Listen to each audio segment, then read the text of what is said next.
శ్రీ విశ్వావసునామ సంవత్సరంలో రాశి ఫలితాలు ఏ విధంగా ఉంటాయో తెలుసుకుందాం. గురుగారు, ముందుగా మేషరాశి వారికి ఏ విధంగా ఉంటుంది ఈ సంవత్సరం, పరిహారాలు చెప్పండి. శ్రీ విశ్వావసునామ సంవత్సరంలో మేషరాశి యొక్క ఫలితాలు మనం తెలుసుకుందాం. మనకు ఉన్నటువంటి 12 రాశుల్లో మొట్టమొదటి రాశి మేషరాశి.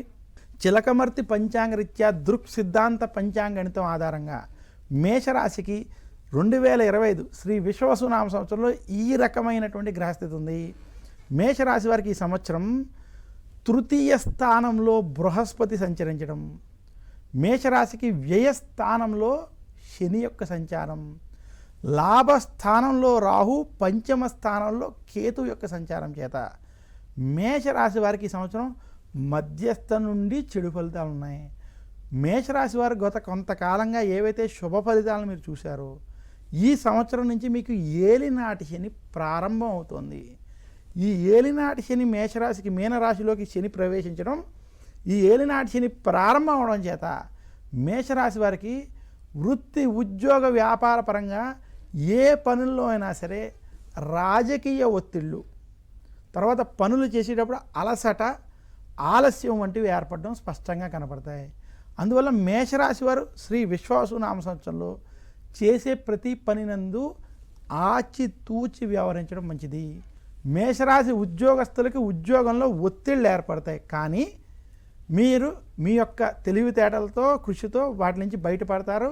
ఉద్యోగంలో మార్పులు కూడా మీరు చేసేటువంటి ప్రయత్నాలు కొంత సఫలీకృతం అవుతాయి. అయినప్పటికీ ఈ సంవత్సరంలో ఏలినాటి శని ప్రభావం గురుబలం లేకపోవడం వల్ల కొంత ఇబ్బందికరమైనటువంటి వాతావరణ స్థితి మేషరాశికి ఉంది. ఇంకా మేషరాశికి విశేషించి శ్రీ విశ్వావసునామ సంవత్సరంలో స్త్రీలకి మధ్యస్థ ఫలితాలు ఉన్నాయి. స్త్రీలు కొంచెం ఆరోగ్య విషయాల్లో జాగ్రత్త వహించడం మంచిది. మేషరాశి విద్యార్థులకి ఈ సంవత్సరం కలిసి వస్తుంది. విద్యార్థులు విద్యపరంగా చేసేటువంటి విషయాల్లో నిర్ణయాల్లో కొంత మీరు అనుకున్నటువంటి ఫలితాలు పొందగలరు. ఇంకా మేషరాశి రైతాంగం, సినీ రంగం, మీడియా రంగంలో ఉన్నటువంటి వారికి కొంచెం కష్టతరమైనటువంటి కాలం. మీరు పెట్టినటువంటి పెట్టుబడులు రాలేనటువంటి స్థితి, ఖర్చులు పెరిగేటువంటి స్థితి ఉన్నది.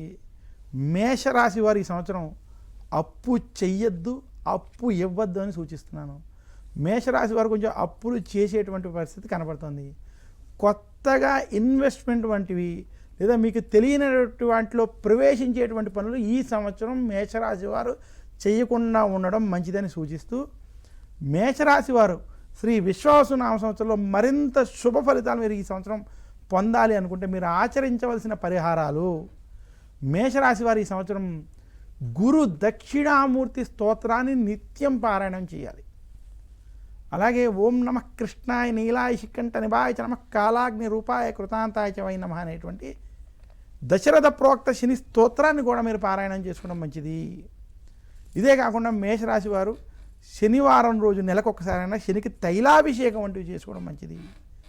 మందపల్లి, తిరునల్లారు, శని సింగాపూర్ వంటి శనికి సంబంధించిన ఏదైనా దివ్య క్షేత్రానికి వెళ్ళి అక్కడ దర్శనం చేసుకురావడం వల్ల మరింత శుభ ఫలితాలు పొందుతారని తెలియజేస్తున్నాను.